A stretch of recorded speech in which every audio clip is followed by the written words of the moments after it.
Well, today is your lucky day because you have the great Michael Orwick. What a great guy. Michael, what are you going to do today? I'm going to do something called illuminating values, and it's a form of doing a tonalist underpainting for landscape painting, and it's almost like painting in reverse. Painting in reverse. I like it. Okay, let's get Yeah, started. ton of fun. It's Art School Live with Eric Rhodes.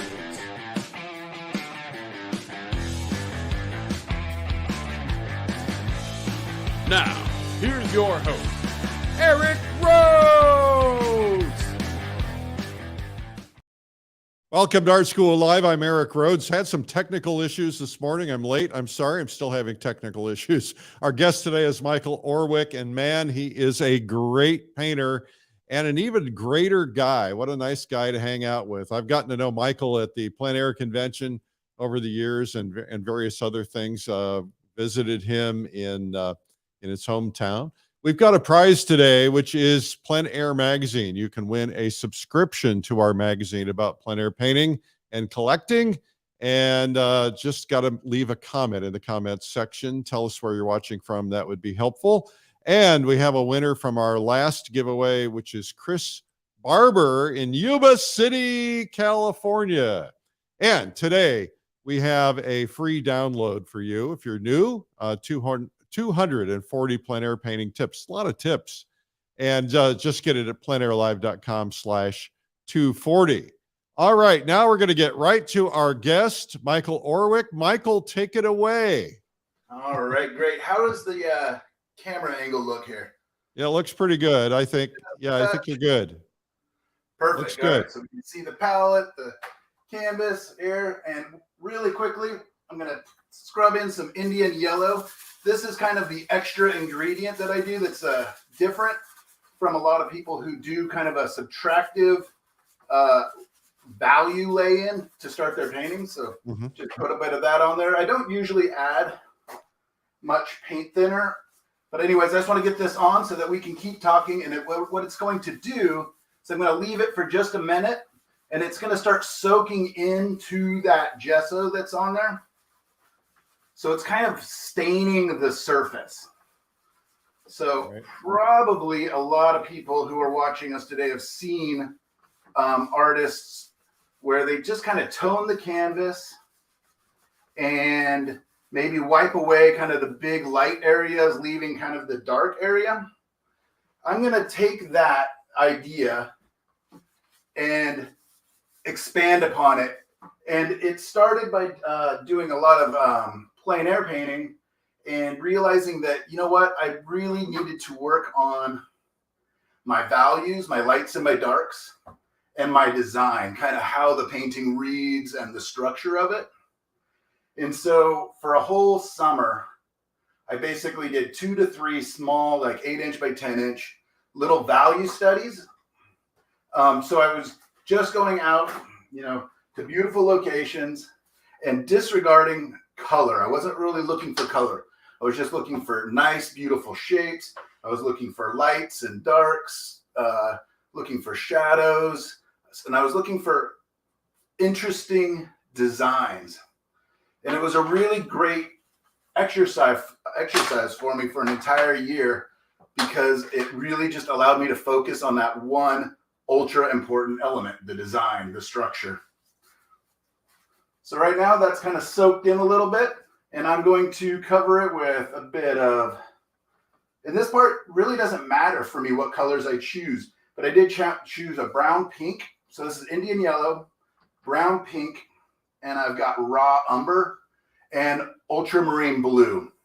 They all look pretty dark on the screen there, but the brown pink is an interesting transparent color. I'm using Gamblin's brand, and let me just go ahead and put a little bit on there first so you can kind of see the difference. It's quite transparent and it's quite warm, kind of a reddish compared to the burnt umber, which is, very dark brown and much more opaque, meaning it covers much more. So the transparency up here almost treats it like it allows the light to shine through and reflect back to us off the canvas, which I really like utilizing a lot in my paintings. But you definitely want some opaque paint to make the transparent paint special. So anyways, really quickly, what I'm going to do, I'm mixing a bit of that brown pink with my burnt umber, and I'm just going to pretty quickly here kind of cover my canvas up. And you can kind of probably see a little black and white reference I have up here. I oftentimes will start my paintings, Eric, working from black and white. And again, that's because in the beginning stages, the values and the structure are ultra important for me. I want to make sure I get that right. So by kind of disregarding or making the colors secondary, I really am able to focus in. It's fun, painting with a whole bunch of different artists. Most of my friends are artists and painters, and it's great fun to see how everybody approaches things differently. I feel like I'm a pretty slow learner, and a lot of it comes kind of difficult for me. So I find that oftentimes by simplifying whatever aspect of the painting process I'm really working on, and kind of isolating it. So I'm really just focusing in, sometimes I'm really focusing on color. Sometimes I'm really focusing on brush work or edges. Sometimes I'm working on my warms and my cools. Not to say I don't do a complete painting, but that's the focus of the painting at that time. And so anyways, maybe I'm just kind of a simple person and I need to make it as simple as possible for me. All right. So got it kind of covered. Beautiful.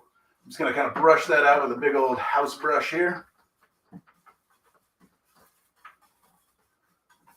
Just kind of smearing it around. Make sure I don't get too many hairs stuck in there.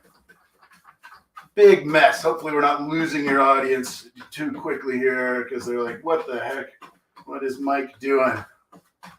But just give me a couple minutes, folks, and you will see it start to evolve. So the other thing I like a lot about doing these kind of tonal wipe away paintings is that it lets me into the painting really quickly. So I can just look at my reference. Okay, I've got big light shapes, I got big dark shapes, and I've got some mid values.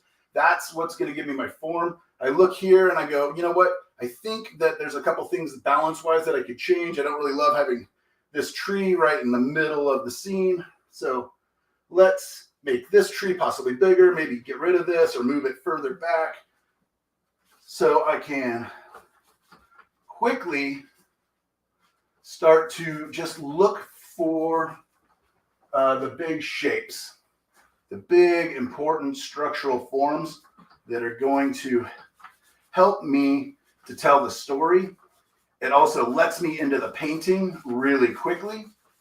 I do this when I'm out plein air painting because I can literally get my value and design structure kind of laid in about 10, 15, 20 minutes. I'll probably do a slightly more finished off version for you guys. But oftentimes it'll be just really rough and scrubbed in, and it almost kind of looks like just the silhouettes of the main important elements.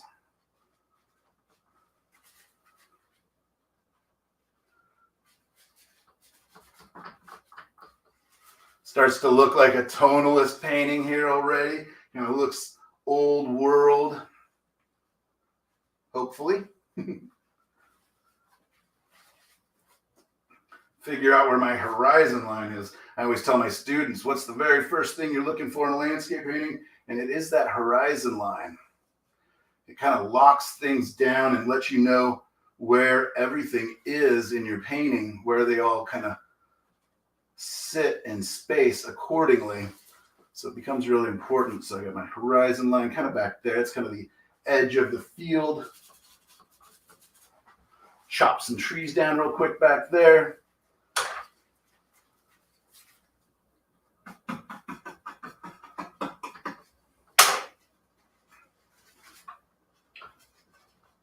But I love it because if I I've chopped down too many trees, I can really add, just bring it right back in. I've got my brush still loaded with the paint. It's like working with like a big pile of soft clay, which I really like. It's very malleable, very forgiving, and I can just keep changing until I step back and I feel like that design structure, that layout of the painting and the elements in it are reading well and doing what I want them to do.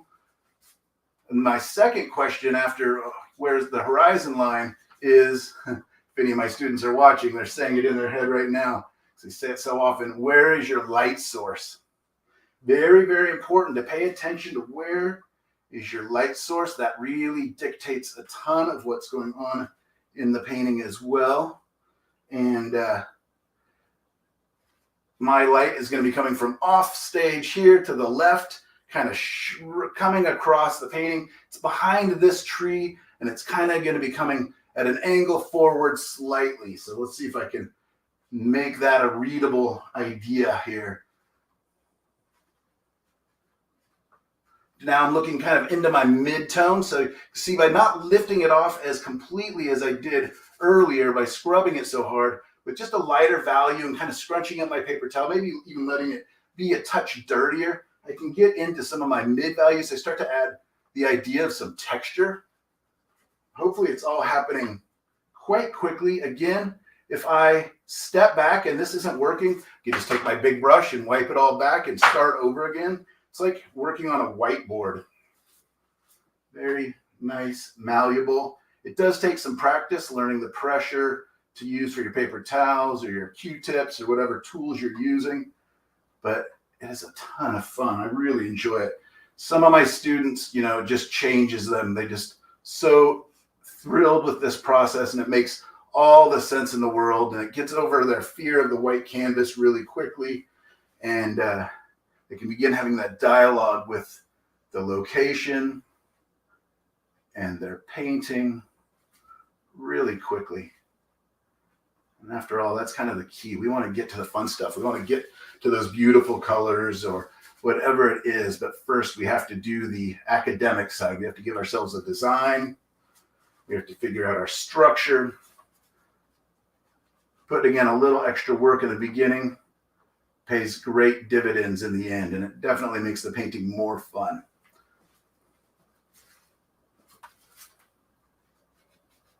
Just putting in a little bit of a road here, a way in, and I'm hoping it's going to catch the light from behind. I'm going to put a bush in here, and it's going to catch the light that's coming back through there. All right. So we've got our lights, darks, and mediums, but our lights are really muddy and kind of messy. So I'm going to take a clean paper towel. I'm going to dip it ever so, just a little bit. I do not want drips and stuff. Just a little bit of Gamsol for me, a little bit of paint thinner. That's Gamblin's Gamsol that I use for cleaning my brushes and sometimes for helping the paint to move around a little bit better. Just a couple drops. You really want to be very careful that you don't add too much paint thinner. You don't want a drippy, slippery painting. I find that a lot of beginning painters really add too much paint thinner and treat their paintings like watercolors almost. Is this reading all right on there, Eric?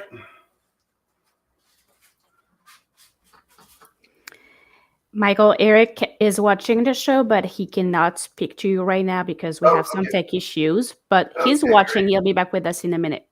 Perfect. All right. Well, hopefully Eric's back soon, but guess it's my show now. I'll take over. It sure is. Great.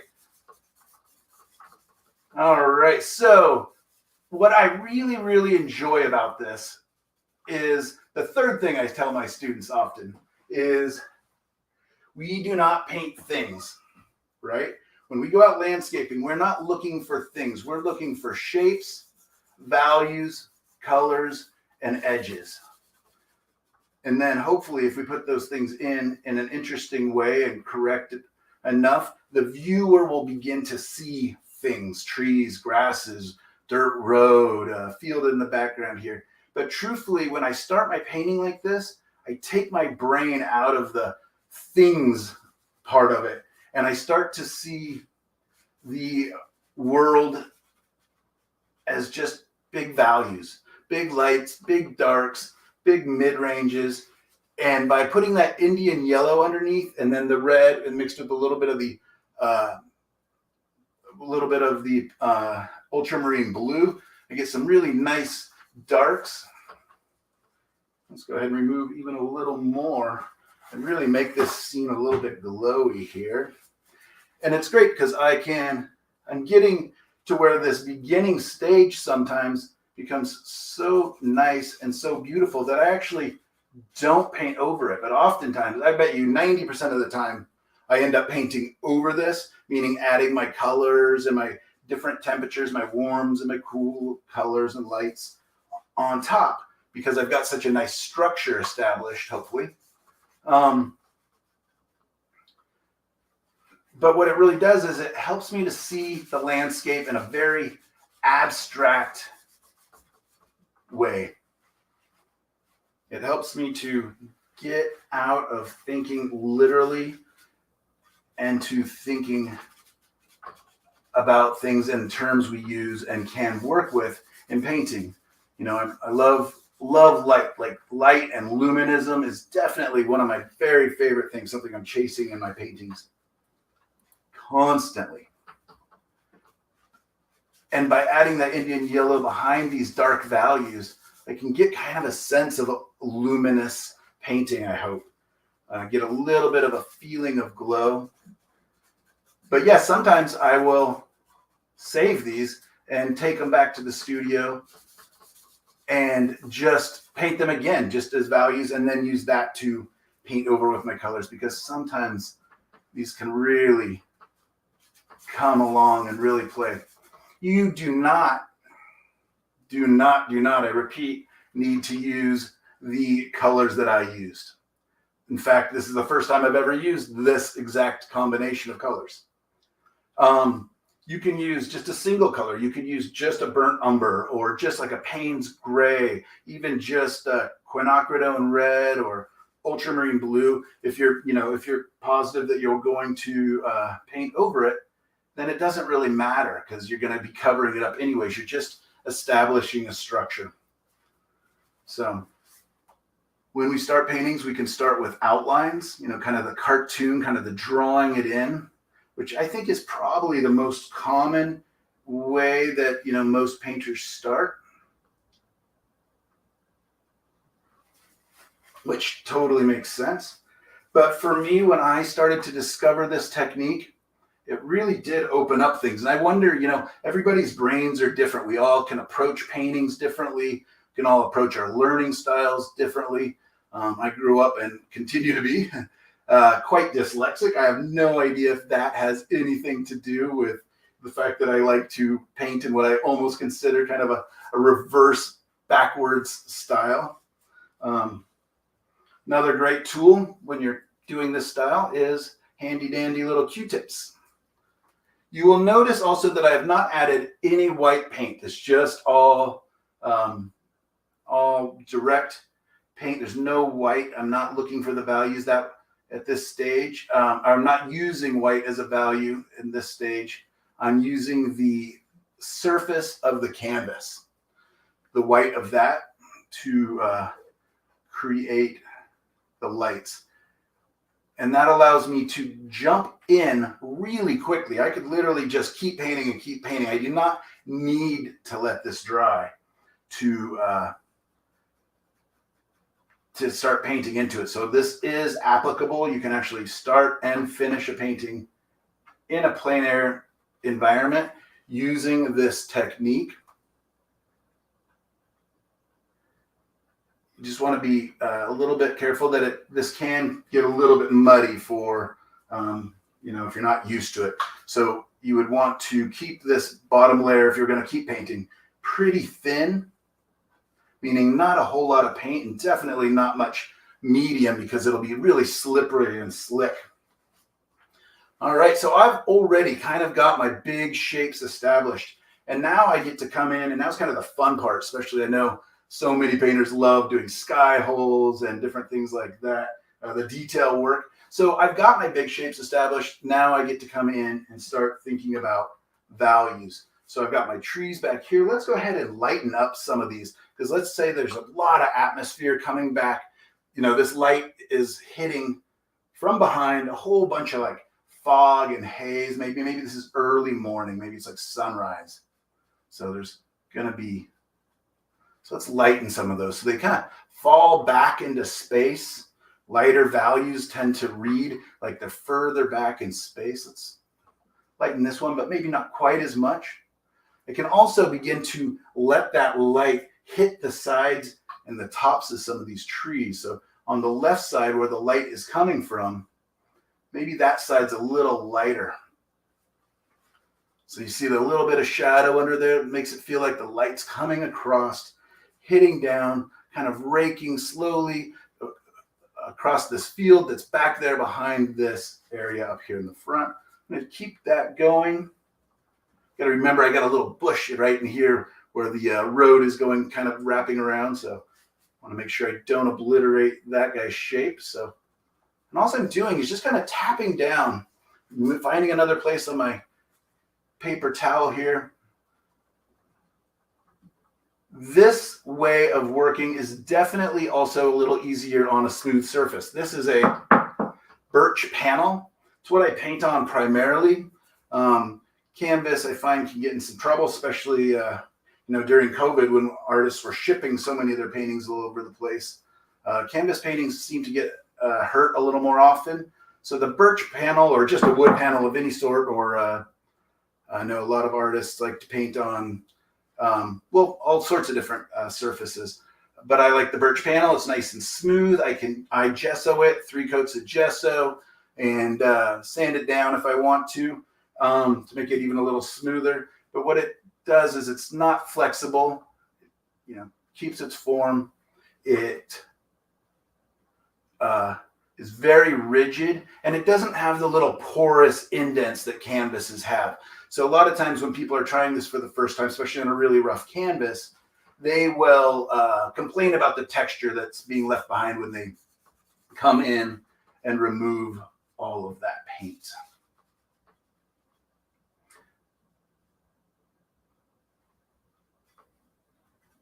So I'm just putting my finger behind my paper towel here. Let's grab a clean one.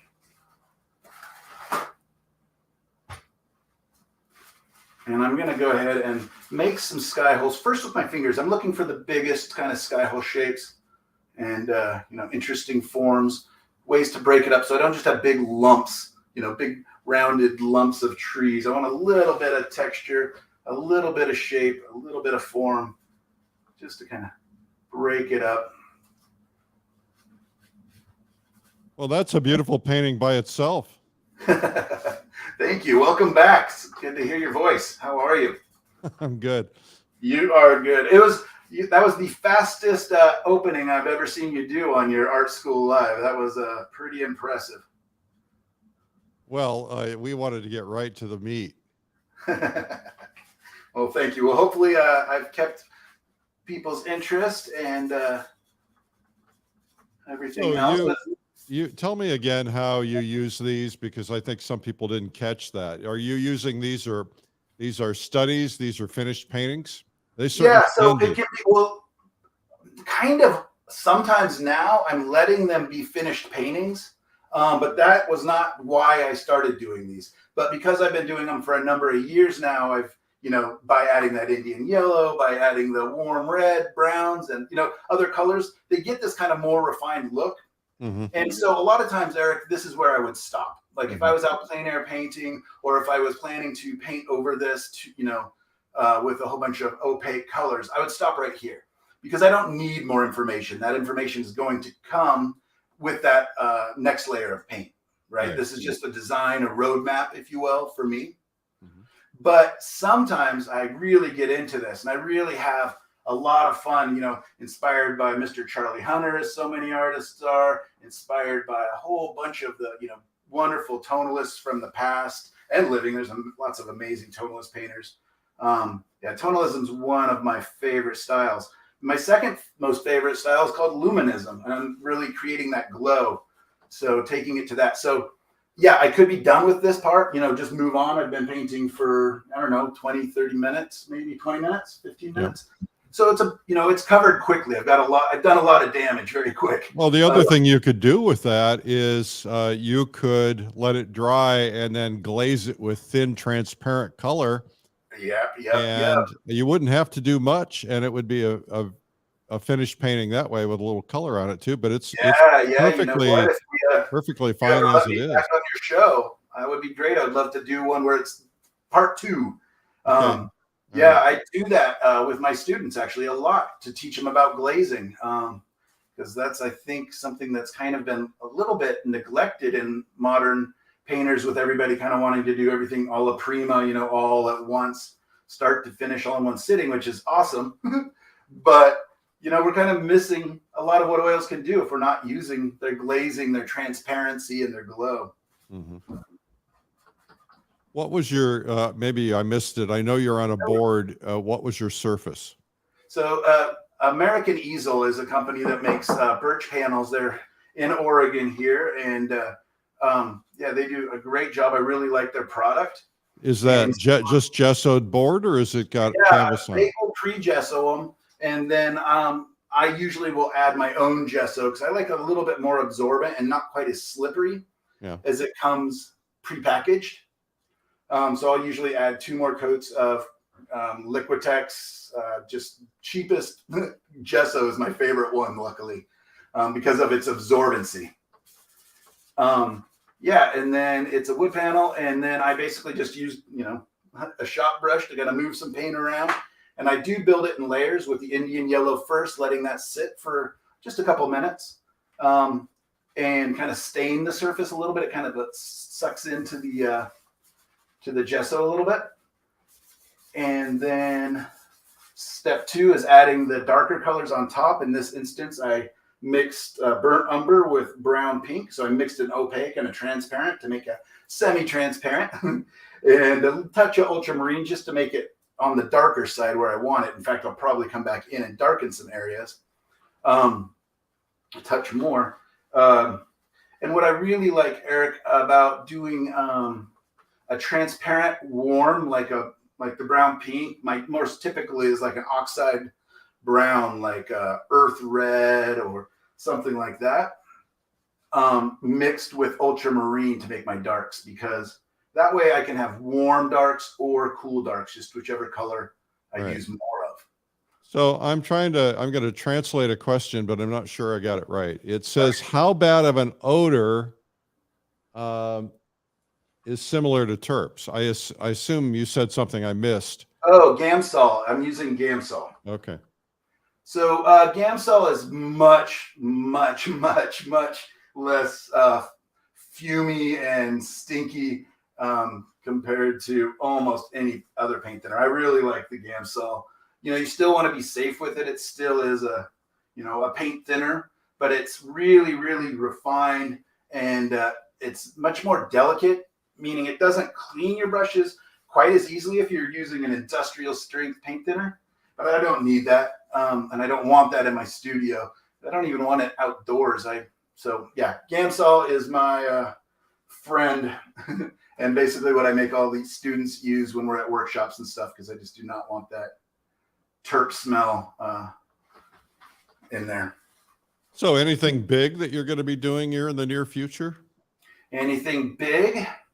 Yes. Well, I will be attending a certain plein air convention here soon. Never heard of it. Feeding me that one or not, but that's pretty big, and beautiful Denver, Colorado. I'm really excited about that. I visited Denver a couple times, but I haven't got the opportunity to paint there much. Well, you're gonna go nuts. You do this technique, standing exactly where Bierstadt did some of his famous paintings. You'll go nuts.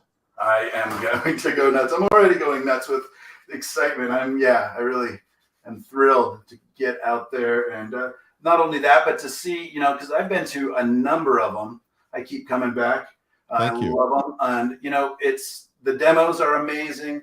The seeing all the artists and seeing friends that I don't get to see from all over the world is fantastic. It's kind of like, and then I was just thinking about before here, I started to realize, I'm out of this color, and I'm out of that color, and I need a new one of these brushes. And I was like, I guess I'll just wait a little bit longer and get it when I get there because, yeah, there's nice deals. And I love talking with the vendors and everybody else. So there you go. There's my unbiased plug for plein air. If you guys aren't going, you should really consider it.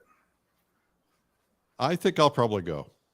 I hope you do. Yeah, that would be a very quiet stage without you. So Well, that could be a good thing.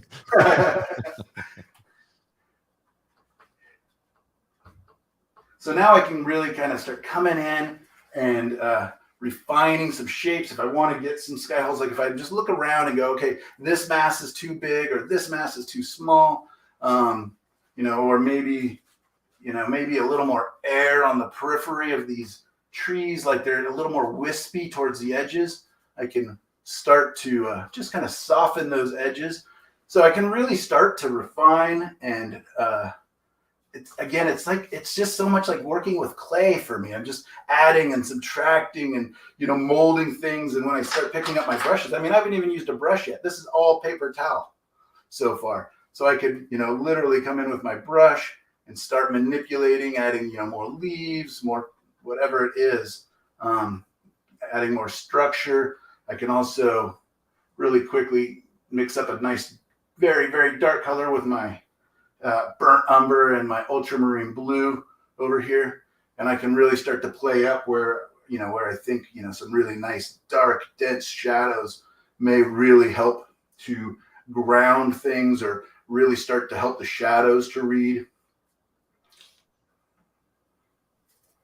Yeah, it's just, I like this, Eric, so much because it's just fun. It's like play.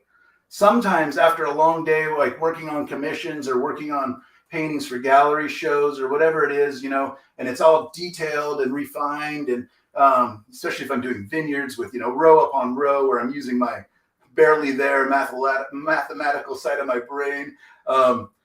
It is fun. I will actually reward myself for a day of hard work painting by painting. And this is what I'll do because this is just fun for me. It's freeing. It's liberating. Nothing is, set in stone. It's all, it's like the most Bob Ross I feel when I'm painting. Let's put a happy tree here. Oh, let's, clear cut this happy tree over here, move mountains, all of it just with a simple swipe of a paper towel.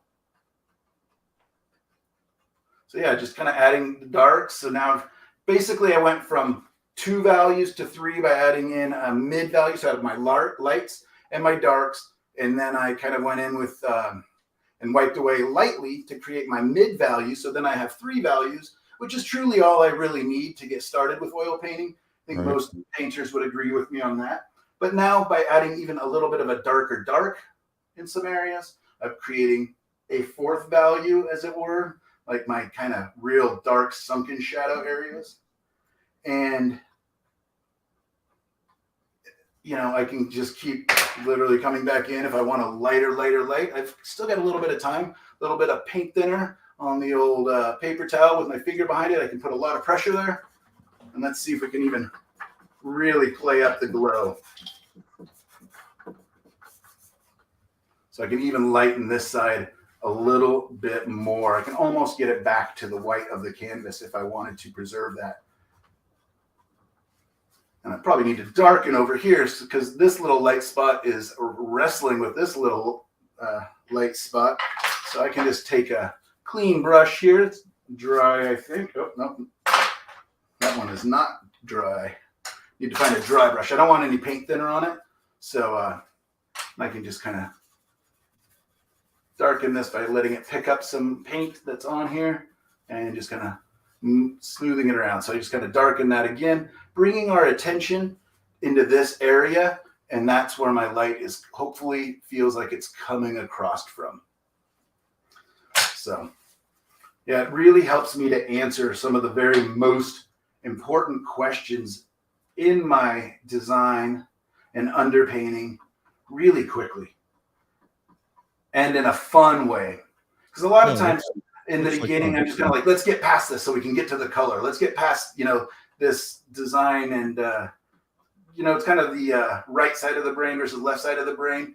And we want to get to the fun part. We want to get to the, we want to get past the analytical to the more just emotional side of painting where we're just kind of reacting, but with a good start, that stage is much more, I guess people would call it like the flow, right? When we can tell when we're in the flow, when we're painting, when things are just happening for us and we kind of lose time. It's like the most magical, beautiful feeling. I mean, any painter that's been painting for a while has had that happen a few times at least. And I think it's something that some of us chase. It's almost kind of like a painter's high, where you kind of step back and you're like, who painted this? Wow, good job, elves. Elves, yes. Yeah, elves. it's magical painting elves. And we're always looking for those guys, right? To step in. And yeah, and it's just this interesting, wonderful feeling when the painting is going well and we're getting in the flow. And I find that happens more often if I get this analytical side, the design and everything kind of out of the way a little quicker, a little more permanent, or I'm just more sure as I move into the next stages of my painting. But like you said, sometimes this part can look really nice. Hopefully this will be one of them.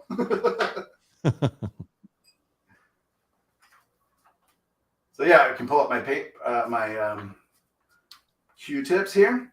The one thing you want to be aware of, and I can do sky holes with those and do detail work and kind of get in. But the one thing you want to be aware of if you're using Q-tips is all of a sudden you have Q-tip marks all over. And when somebody, like from a little distance, that might not matter. But when somebody gets close to it, they'll be like, it looks like a worm traveled through your painting. It's like this like really consistent trail of marks through your painting. Yeah, so, it can get real busy. Real busy. Yeah, less is more for sure. You know, I'll put them in, and then what I'm going to do, Eric, is I will pick up a brush usually and go in and kind of manipulate these marks so that they've got kind of a brushed out quality. They're irregular. I'm not using, you know, the same mark all over the place. I'm still really thinking about where's my light. So it's back here behind this tree. Maybe I can clear out something in here to let us kind of feel like it's peeking through some of this foliage in this tree a little bit. But I got to remember my sky holes can't be too light. Otherwise they'll look like they're the source of the light. Smaller the sky hole, generally the darker it is, just because less light's getting through. It's kind of more obstructed by the foliage, the leaves and branches and everything else. Well, it's real tempting to make them all the same brightness too. What I like about the tree on the left is you've got some sky holes that are bright and some that are not bright. Feels like the light's just peeking through. Right, yeah, and I'll come through and even make that more pronounced here in just a little bit. I also, I want you to be aware, or hopefully you'll notice that I don't want all my trunks to be the same. That's really common with when we're out painting. We just kind of overly simplify some things. You know, we overly detail. We want too many sky holes, and then other parts we overly what I call the English garden syndrome, where we just really make everything the same. So all the trunks will be equally spaced, all the same angle, you know, upright. So I'm looking for, you know, can I have some of my trunks at angles? Can I have some of them thin and spindly? Can I have maybe a big thick one here that's kind of the mother that's supporting everybody else there, the big trunk. And these other little guys are growing in her protection a little bit here maybe. Same thing with even on this little little bush over here. Maybe I want a little bit of the light showing so that I can see that it's, you know, kind of grows up a little thicker there. All right, I think that's almost plenty of sky holes. Again, like you said, you don't want to overdo it. And it is so tempting, especially if you're having a good time. Just, ooh, I'm having fun, and get stuck into it. Or, oh, that's so beautiful. So if 10 sky holes are beautiful, I bet you 100 sky holes would even be more beautiful.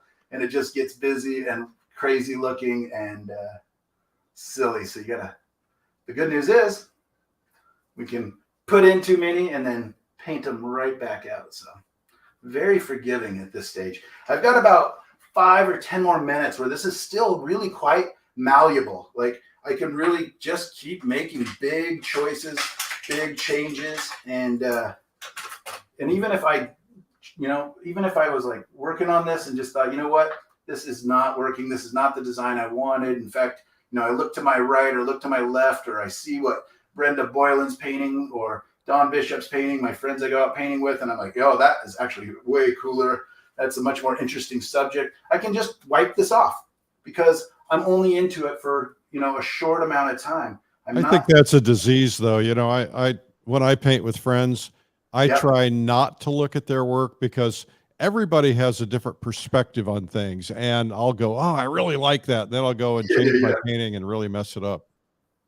That is very, very true. And actually, maybe that was a bad example because, I do go out painting with a group of friends often.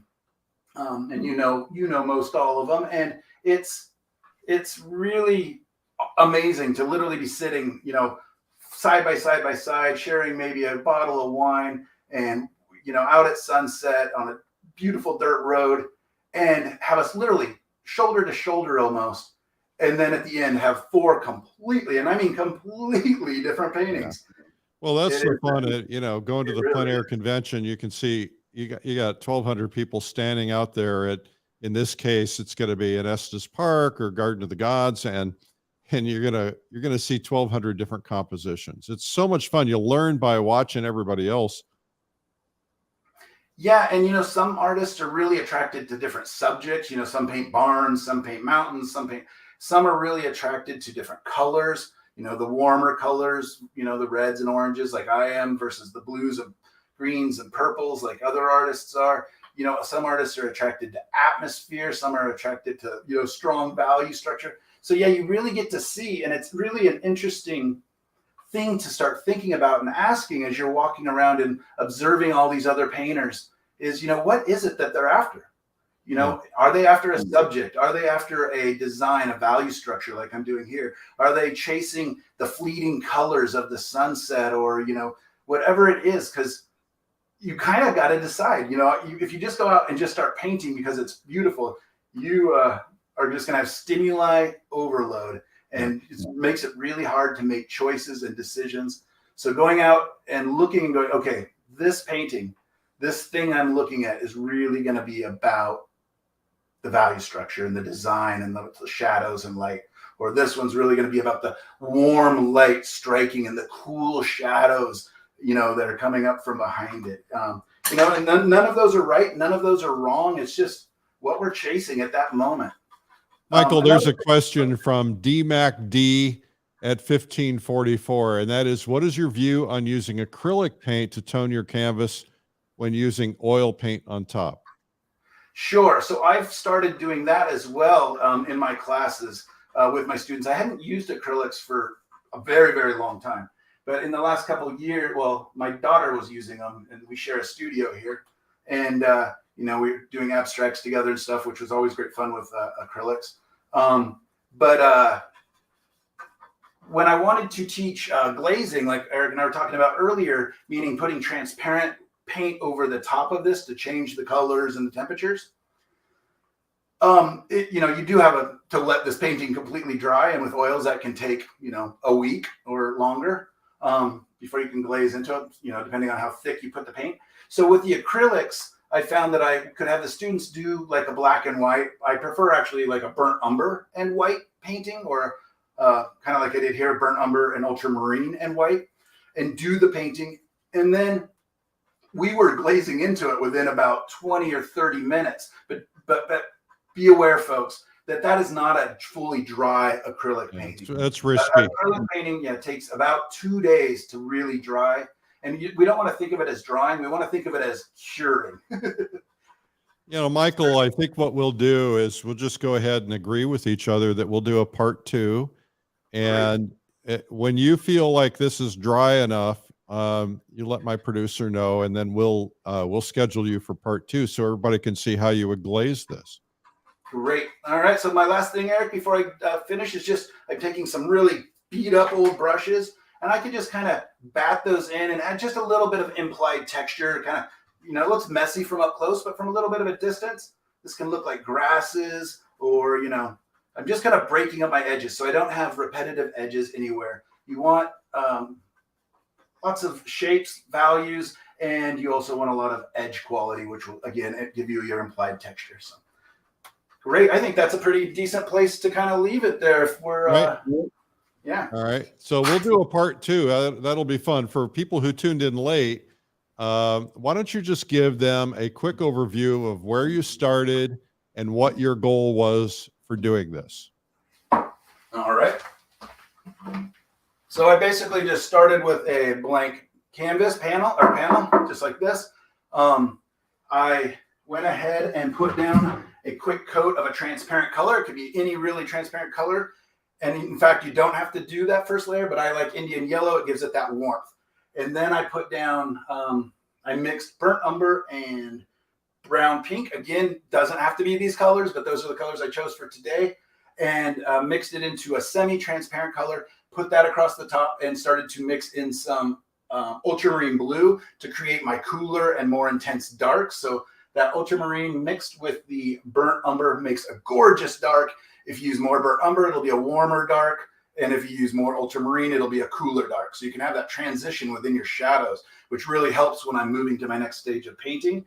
I then just kind of covered it. I just literally used a big old house brush and kind of wiped it around, moved it. And then I did all my big shapes by simply coming in with paper towels, doing a subtractive style of painting there, and just kind of pulling it up, almost like erasing. Again, I like to think of it as sculpting. So I'm just kind of, you know, taking my big mound of clay and I'm just removing big pieces of it to get the big general shape that I want. And then I can come through with my paper towel more on just my finger or Q-tips, and I can build that painting up a little more. And look at that, I can still change. I can still go, you know what, I need a little more tree over here. It's starting to lean. But yeah, and then by just simply wiping away, I'm giving myself a design, and I'm giving myself my lights and my darks, my value structure that I can build my painting on very, very quickly. Awesome. Either by letting it dry or by just working on right on top, right into it. Cool. All right. Why don't you come on camera so we can see your smiling face? Be careful, ladies. He's a lady killer.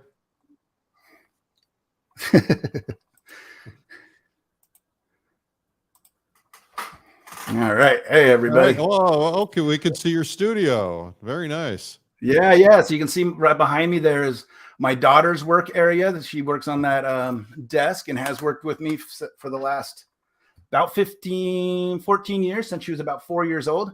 She is now 18 and applying to art schools, unfortunately, on the East Coast. I'm on the West Coast. She wants to go to New York or Chicago, which is great, but sad. I'm going to miss having another awesome artist, or an awesome artist in the studio here to bounce ideas off. She's a really good critiquer.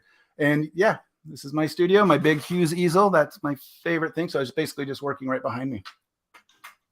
Awesome. All right. Well, Michael, thank you so much for coming on today. I really appreciate it. It's great to see that, wipeout technique is something that was taught early on in the old school art schools, and not a lot of people doing it anymore. And that was a fabulous technique. It is a lot of fun. I hope people will just play and experiment and have a good time with it, and don't take it too serious. And it is messy the first couple times you try, for sure. Yeah. Messy is good. We like messy. Yeah. Well, Michael, we're going to see you at the plein air convention. It's not that far away. It's coming up. And we're already about, I want to say about 20% over last year in terms of attendance, and we still have some seats left. So we'll see you there. It's going to be a lot of fun. Great. And if any of you who are watching or watch this video see me at the plein air convention, please say hello, introduce yourself. I'd love to meet you guys in person. Yeah, and check out Michael's website and everything, which we'll put in the comments or have put into the comments so you can see it there. Michael, it's a pleasure having you on today. And we will do part two. We'll do that as soon as it's dry. So you just let us know, and then you can go in and do some glazing technique on it. Great. Well, I really appreciate that. That'll be a ton of fun. All right. Well, thank you so much, Michael. All right. I'll see you in person soon. All right. All right. Looking forward to it. Yeah, we have a lot of fun, don't we? Indeed. Yeah. A lot of fun. Okay. Take care. All right. Our guest today is Michael Orwick, and that was really, really wonderful. I've been doing that with the Indian yellow, toning my canvases with them, but I've been letting it dry. I think I'm going to do it right away so I can get that more of that wipeout effect. I think that was wonderful. If you were with us on what day was it? Thursday, we had roughly 4,300 and change people watching from all over the world, the global paint out that I did in my backyard. We had 30 painters locally. And so that was kind of fun to have everybody there. And so we'll do it again sometime. We had a couple of technical difficulties. We had a lot of people who actually tried to get in and who couldn't get in. And I think that's just because we had never done it before. And we learned a lot of lessons, but we'll do it better next time. So my apologies if you couldn't get in. Replays are linked on my Facebook page. Just go to Eric Rhodes Publisher and you'll find it there. And of course, give me a follow on Instagram or on Facebook, because you will see all of the photos that we've been posting. People have been sending paintings that they did. It's really kind of creepy and weird in a kind of a fun way, where you can see paintings of your own backyard by all these wonderful artists. And I did one too. And actually Albert Handel took it home. So that was kind of nice. So now I can say, one of my paintings is in Albert's collection. It's probably in the trash can, but what can I tell you? Hey, I hope you guys are having a great day. We're here every 12 noon Eastern time, Monday through Friday. Thanks again to Michael Orwick, and we will see you guys at the Plein Air Convention. And we hope for you to come, people coming from all over the world. All right, have a great day, and I hope you got a little something to inspire you today, and give it a try sometime when you get a chance. Thanks again to Michael. Bye-bye.